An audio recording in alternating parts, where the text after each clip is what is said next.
Alright, yeah, let's talk about Brutal Truth first. Share this or? No, Okay, I'm just yeah. silent. And also, maybe, why don't you come back here and ask questions, right? Alright. Like this. Okay. This will be much better. Cool. Am I allowed to say fuck? Sometimes we can't air that stuff, really. I mean, we do some home versions and some cable versions. Okay. Just being facetious. That's okay, man. Okay, let's talk about Brutal Truth first. Kind of like about the new stuff. Well, Strictly talk. well, we have a new record out called Need to Control. Well, let's start from the beginning with, first introduce yourself. Hi, I'm Danny, the bass player from Brutal Truth. And, well, we started out in 1990 as a three-piece, and I was doing most of the vocals. But then we did a demo, and then we were playing around a lot, and we kept on speeding up. So we decided we had to get a singer because I couldn't keep up to play and sing at the same time. And then we got signed to Earache and put out the Extreme Conditions Demand Extreme Responses record in September '92. Did a bunch of touring, put out the Perpetual Conversion EP, did more touring, changed drummers, and recorded and released Need to Control, the new thing. And that's it in a nutshell. Kind of condensed it, you know. Okay. What's your music? I mean, what's this? I mean, what brought you to Brutal Truth? I mean, you were in a lot of other bands. We'll go over those later, but this is what you're looking for. You know, what drew you towards aggressive? I don't know, I've just always been into the most extreme stuff that was out at the time. And when Nuclear Assault came out in like '85, that was pretty extreme for the time and wouldn't be considered extreme now. And I just was always into doing extreme stuff, so I guess it was just a natural progression and just wanting to stay on the extreme edge of things, just naturally, I guess. Okay. How'd you come with the new album cover? Well, the thing is, with our old drummer, he did all the art for the old album covers with collages, and he wasn't in the bands anymore, so we kind of had to think of it ourselves. And Kevin, our vocalist, is originally from Atlanta, and his mom runs an art gallery, you know, in the art scene and all that stuff, and she knew a bunch of young artists who came up with cool stuff, and she asked a couple to submit a bunch of slides of stuff they'd done, and we got it sent up to where we were jamming, and we had a bunch of album titles, and the album title Need to Control, and that picture seemed to fit and click together, so we went with that. Yeah, I like it a lot. Yeah, it's cool looking, I think. So you've been non-stop touring. What do you, I mean, is there life outside of music for you? Yeah. Just constantly. What happens in... Well, when I'm home, I still do music. When I'm home, I fool around my 8-track and jam around, and besides that, I really just do what everybody else does, you know, just party and eat pizza, whatever. Alright, you into like violent movies or? Oh yeah, I like gore and all that stuff. Okay, do you have like favorites, you know? That just really twisted you. Fuck. I would guess the second Evil Dead movie is one real classic. All the stuff Peter Jackson's done, like Bad Taste and Brain Dead. The new one. I haven't seen a new one yet, been on the road, but for outright blood and guts, you can't beat Peter Jackson, you know? I mean, total intestinal holocaust. And as for like more like psychological stuff, you know, old classics like Suspiria and stuff like that. Stuff that like twist your head around, you know. Alright, I understand you've done some video and stuff? Well, we did a video, what, for Brutal Truth? Yeah. Yeah, well, we did one for the new record, for the song God God Player. Well, we did one real video for the first album, Ill Neglect, then we did a video for a 2.5-second song. But that actually got played on MTV during the day just because they thought it was so funny. You almost. We just, I don't know, we've done a few videos. Set your stuff up. Not that much. Take a second. Dude, that's finishing. Impaling, yes. There are new ones out, man. Enslaved's a little too melodic, I think. What is melodic? Enslaved. Enslaved. Yeah, they're doing the sound. I don't know about their fascist bullshit. Yeah. Kind of Bischoff's like that too, man. a little out of hand. Okay. You Sweden? Yeah. No. Necrophobic's great. Really great. Yeah. There's a lot of good imports from Sweden, man. Like, Almost like everything. Grave and...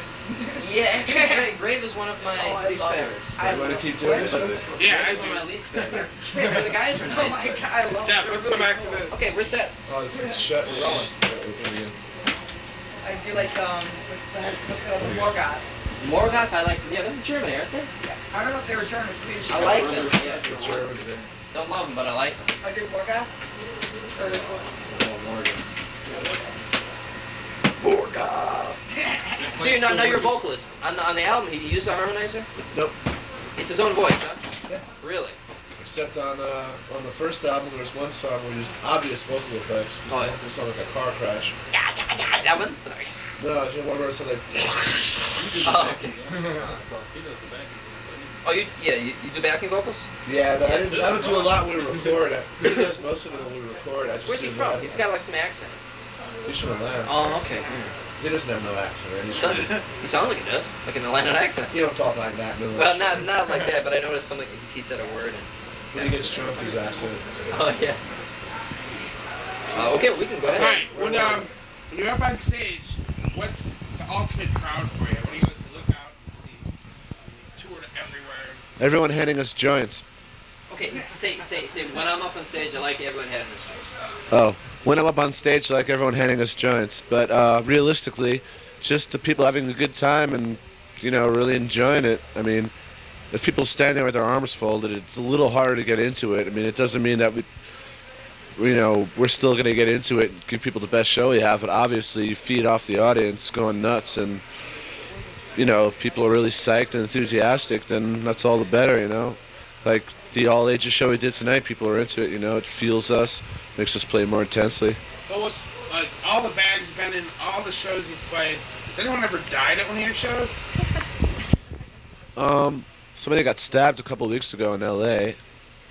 I don't know if they died or not. I didn't find out what happened, but apparently he was gurgling from a few different places. I don't think people have broken their necks at nuclear assault shows a couple of times, but I don't think anyone's actually fucking bit the big one at one of our shows. Any show I've done. Okay. Good question. We got the joint going? Go ahead. Yeah, he does. That's the idea. If they don't care, I don't. Yeah. Give it a Dan. He'll eat it. Yeah, you can sit over here, man. I mean, if you don't care about being in the camera.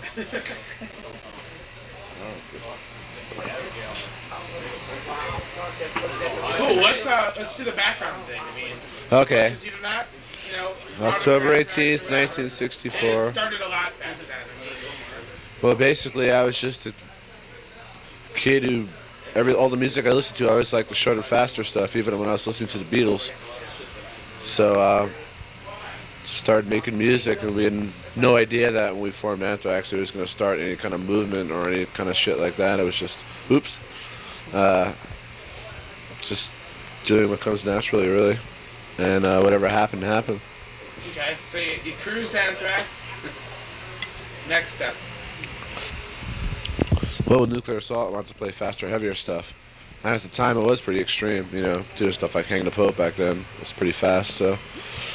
And the S.O.D thing was just kind of a thing where Scott called me and said, do you want to do this band? Because Anthrax was going more in a, I don't want to say commercial, but less heavy direction. And Scott still wanted to play that stuff, so him and Charlie called me up and whatever, and we got Billy and did that. Then I kept doing Nuclear Assault and got into grind. Formed Brutal Truth, did both bands for 2 years.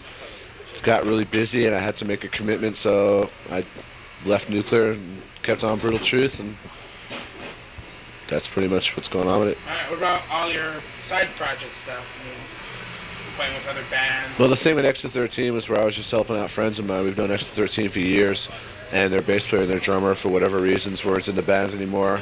And me and our old drummer, Scott, were good friends with them, and we said, well, we'll play in your album, just to help you guys out. And they said sure, and we ended up doing a photo session, so it kind of looks like we're in the band. But What Other did you do stuff with, Mitch? from Napalm. Yeah. Where'd you hear about that? I read about it in a magazine. We did the super melodic thing. I've never seen it. I mean, what is it? Nobody would believe it. No, we didn't put it out. We just recorded it, and it's on DAT somewhere. And it's just this really pretty melodic thing. And you wouldn't believe it was anybody associated with Brutal Truth or Napalm Death. It's just this dreamy, get high and float type thing. You're proud of it, right? You're proud of it. Oh, fuck yeah. Oops, I mean, yes. No, it was also... That one was just ours. I think that... Next question. So, are you influenced by other psychedelic bands? I mean, do you listen to... Oh, yeah. Pink Floyd, King Crimson, all that stuff. Hell yeah, man. Have you heard the new King Crimson? It's heavy. No, I haven't. It's wild stuff. Pick it up if you get a chance. It's the rough mix-up. When I get home, yeah. We don't have a lot of money on the road to waste on CDs and shit. So is this the end of the tour now? Going home for Christmas? We have about 11 more gigs after the Christmas break. We're driving tonight, well, for the interview. This is December 23rd, Friday night, and we'll be home around 3 or 4 tomorrow afternoon. Drive straight through to New York. Go out and get some real pizza. There's a big competition going on there. Yeah, I know, man. You don't like Chicago pizza? I like Chicago pizza, but, Okay. Just say something. Smooth that one over. Wrap it up with something that you talk about. Someone's turning the channel and just watching TV, and you can just start talking, say anything you want someone to know if they're just channel surfing, watching the whole feature. I mean, legalize pot and grind.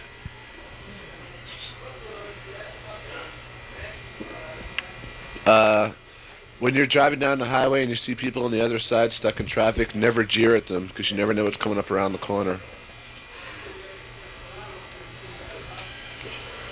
all right, we just want to get something.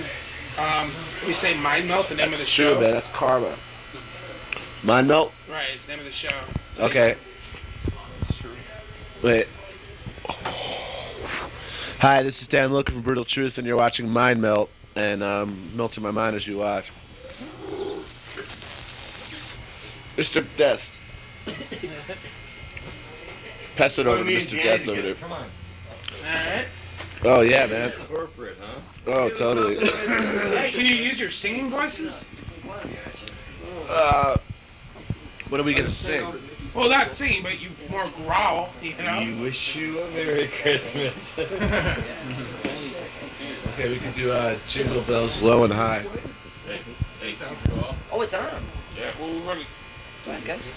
Jingle Bells. Jingle Bells. Jingle all the way. Oh, what fun. It is the rat. And a wonderful super slide. Merry Christmas. Merry Christmas. Merry Christmas. Happy birthday, Jesus. Had the smoke lobs and it looked excellent. Thanks. You guys want to do anything else? Something more macabre. Brutally macabre. Do you have any body parts laying around or anything? Sometimes I have. Damn. Actually, we like to say that we tour together in Europe a bunch of stages now all the time and fucking as many drugs as we could. It's gonna happen again. Hey. Hurry up. Got it. What's the first band you heard him playing? Anthrax. That's my favorite Anthrax album, the one he's on. It's the best fucking shit, man. After that, it kind of went downhill, I'll tell you that much. Oh, we went through that already. It was like a bad omen or whatever, when Danny wasn't playing in the band, Yeah, that's the way it goes, Cool. Let's just party.